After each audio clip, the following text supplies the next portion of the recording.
thanks for clicking on the video and stopping by today. Today we're going to talk about picks. I brought 3 different ones, and I use picks almost all year long. These are the 3 that I own, and these are 3 popular brands in the market. We're going to compare them and do a bit of a shootout today. It's a little windy and it's a little sunny, but we'll get through it. Okay, so let's talk about the 3 different picks that I brought today. And like I said, these are all very popular in the market. This first one is made by Apex, and I'll put some information up on the screen right now about this brand. And this is a very heavy, solid, hard rock pick.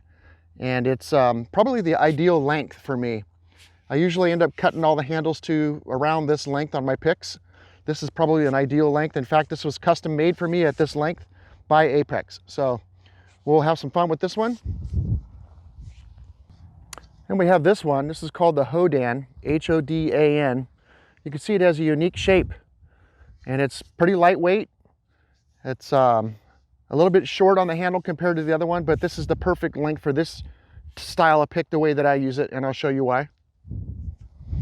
All right, and the final pick of the 3 that I brought is called a Mako, M-A-K-O, and these are made in the USA as well. In fact, I think they're made right here in Northern California somewhere. It's a spring steel, there's no magnet. I haven't cut this handle yet. When I do, I think I'll cut it to right around here somewhere. But this is a lightweight pick. Now, if I'm doing a lot of hiking, or I have this in a backpack, this is probably the pick I'm going to want to take just because it's so easy to carry. You're not going to be able to do heavy prying with this compared to one of the other ones, but it definitely has its place, and I use it just as much as I use the other 2. Hey, before we get in and compare these 3 big picks, I want to talk about a couple other tools I brought with me. This is one that I probably would never use. I don't even know why I own it or where I got it, but you can see how lightweight it is. The handle's cracked here and here. It's a small handle. It's riveted, and it's just no place for me. I would destroy this in a couple hunts, if not the first hunt. Just something I would never use. Probably very inexpensive compared to these other picks, but just not a tool that's up to the snuff for what I do every day.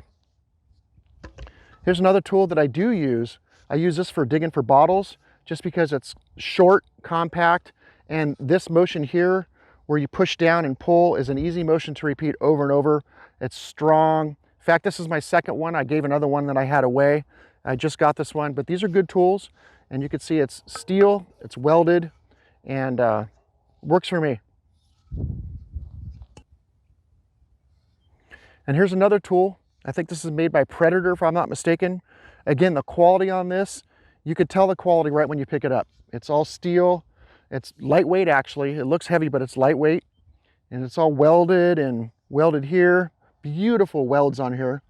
And just the edge that this thing holds is incredible. I haven't hardly had to sharpen that once since I've had it. This is a perfect tool for using as a shovel. So I put my foot right here and push down, and when the dirt, after a couple rains, this is something that I could use to cut plugs with. But in the hard dirt in the summer, can't use it. And here's a couple other tools that I carry with me different times of the year.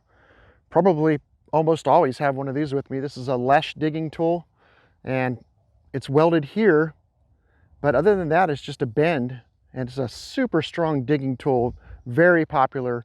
In fact, almost everybody I know that metally techs uses one of these.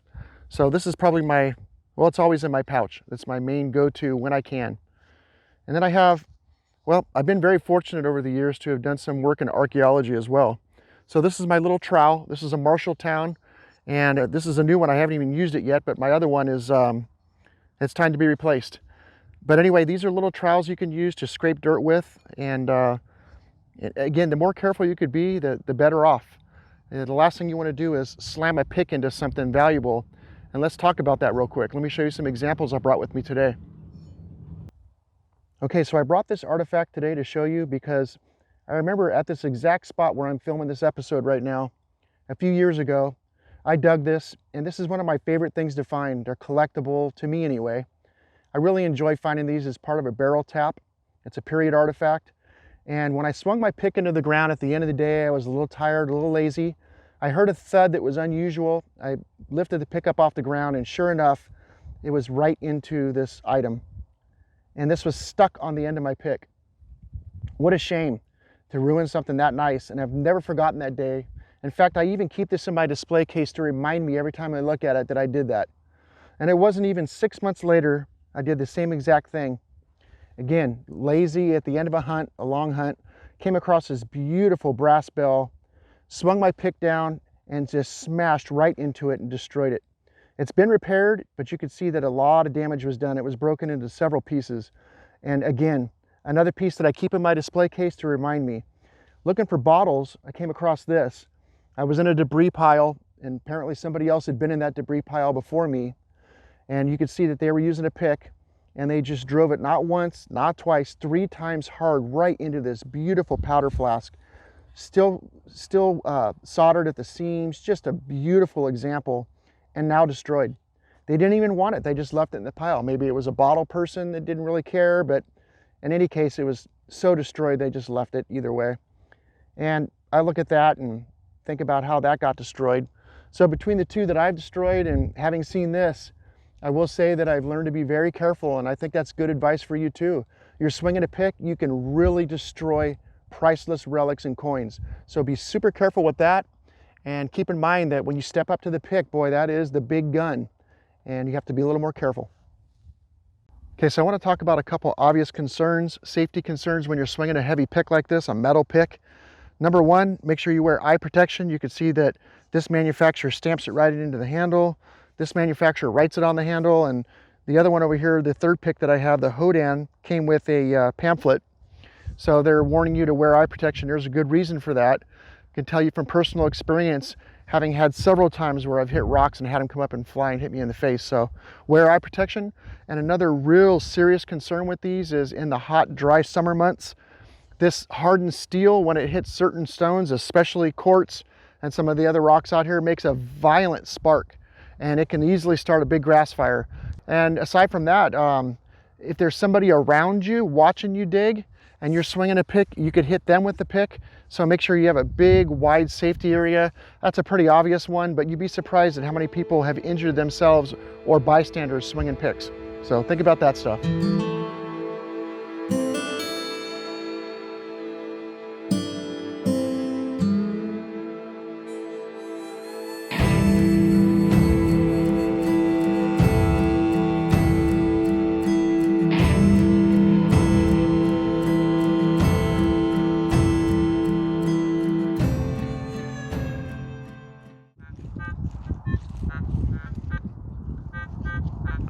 Got a little low conductor right here.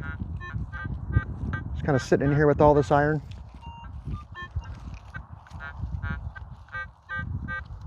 So we'll get down and check that out real quick. Okay.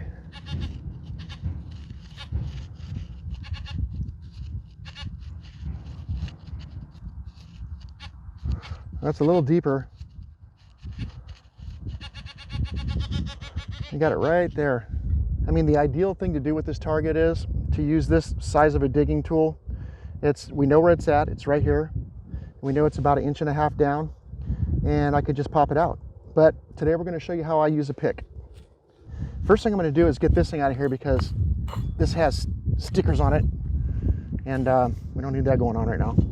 Spines all over it. Anyway, we don't wanna be in this line right here. So we're gonna be off to the side. Your pinpointer and your machine can tell you a lot about the size.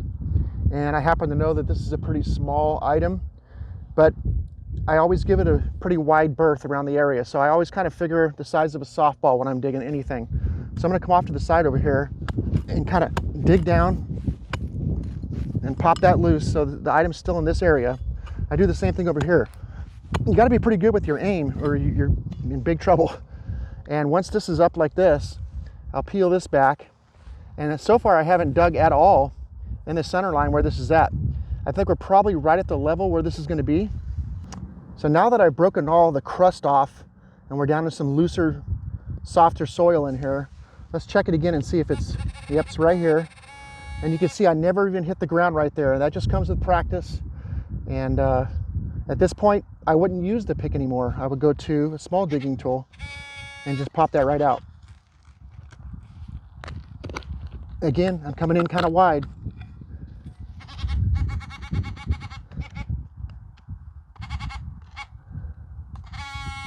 It's still in here. See what we got here.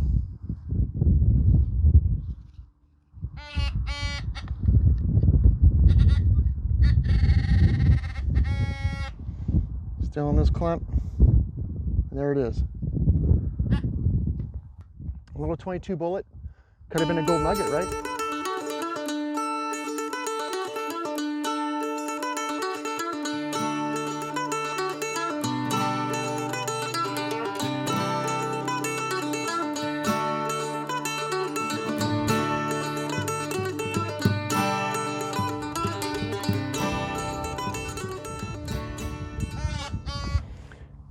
Okay, let's see if we can hear it with the pinpointer.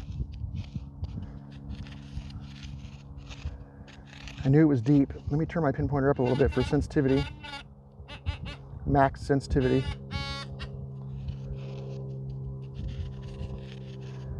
So this is kind of scary because I don't know exactly where this is at, right? So this is a perfect example of you having a hunch that is deeper, and it could be something really good and really deep. I mean, this could be down 5, 6, 7, 8 inches down. So what I'm going to do is, if I think it's approximately right here, I'm going to stay out of that X and just work around this circle out here on the outside edge. So I'm going to hit over here and over here with the pick off the sides and come in this way and pull all this dirt out. See if I can pop a little island out in there. And if you're not accurate with your swings, practice, because you're going to want to make sure you're really accurate when you take a hard swing like that. Because if you're not, well, you could get in and do some serious damage for sure. Okay, so let's take this off. I suspect that it's right in this area right here.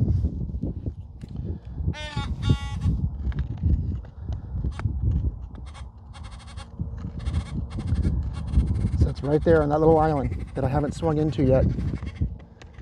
Now that I can hear it with this, I'm going to see if the ground is loose enough for me to get in here with my Lesche. And boy, it's a tough dig. It is tough.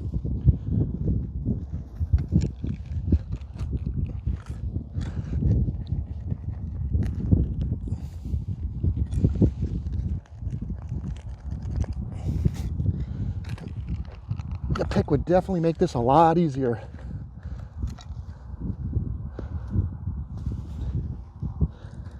Let's see if we're down on it yet.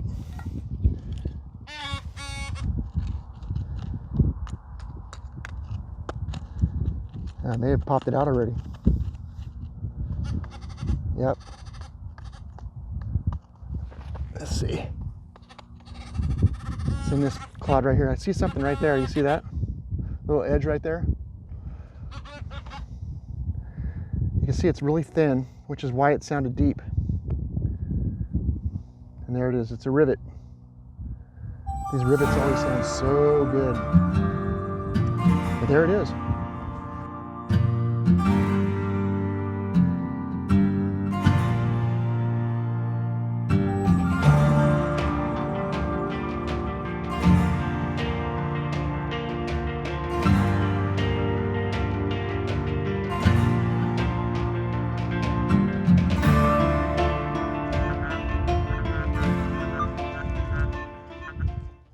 I got something kind of sitting right here. Tough to get in on because it's just surrounded by iron. But you hear that different signal right there. Okay, so it was like right here.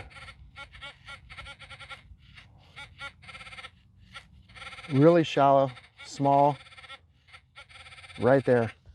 Again, I wouldn't use a pick for this normally. But today I'm going to show you another way that I do this. If I'm out in the gold fields, I'm looking for gold. What I usually do right here is kind of just take some of this down about right to the edge of the dirt and just kind of pull this top layer off. This one I want to be careful because I know it's shallow, but I'll expose an area like this when I'm looking for a nugget. Get back in there again, pinpoint it, and you can get a better look at it now. It's right there. So that's about the only way I'll use a pick for something this shallow. Anything else would be just trouble. And I'll bring my small digger in and give it a little bit of a couple inches of berth and should be pretty shallow, so we'll see if we can just pop it right up here.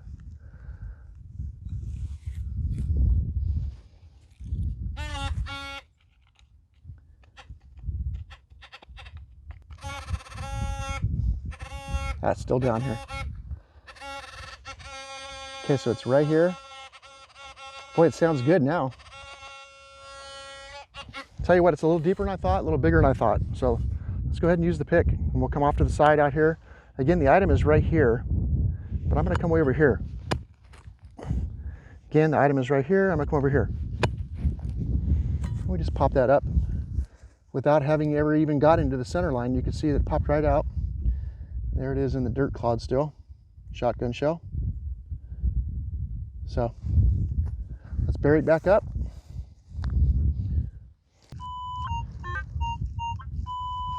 Not big enough that it's overloading this coil, but it's right on top. So I'm going to show you with the Mako Pick.